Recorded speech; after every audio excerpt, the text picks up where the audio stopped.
रामचरितमानस में बालकांड है। बालकांड में पेज नंबर 111 देखिए, बड़े दोहा है। भाई बिकल बोला सकल दुखित देखी, गिरी नारी करी बिला पुरोदति बदति सुता सनेहु संभारी।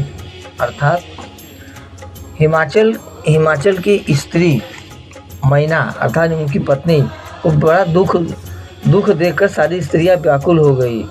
मैना अपनी कन्या के स्नेह को याद करके विलाप करती, रोती और कहती थी, नारद कर मैं कहा बिगारा, भवन मोर जिन्ह बसत उजारा। अस उपदेशु मई जिन दिन्हा, बौरे बरही लागी तपु किन्हा। अर्थात मैंने नारद का क्या बिगाड़ा था कि जिन्होंने मेरी पुत्री का घर बिगाड़ दिया, मेरा बसा हुआ घर बिगाड़ दिया।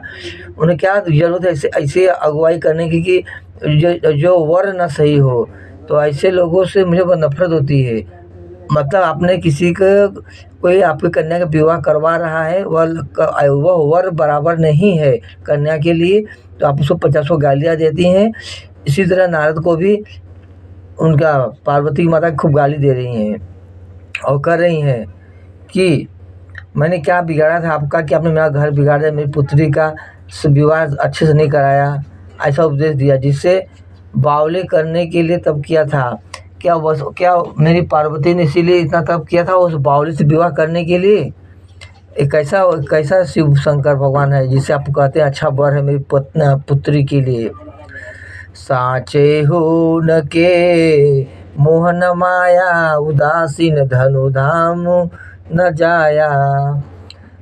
पर घर घालक लाज न भीरा, बाझ की जान प्रसव कै पीरा।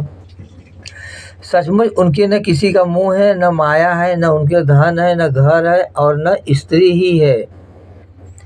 वे सब के उदासीन है, इसी से वे दूसरों का घर उजाड़ने वाले हैं। उन्हें न किसी की लाज है और न डर है। भला बाज स्त्री प्रसव की पीड़ा को क्या जाने। उन पार्वती की माता का कहना है था कि नारद के पास ना पत्नी है, ना पुत्र है, ना घर है, ना द्वार है। तो ऐसे लोगों को क्या मालूम कि बाज स्त्री का प्रसव क्या होता है। अर्थात इनके पास घर द्वार तो है ही नहीं, इस दूसरों घर बिगाड़ने लगते हैं।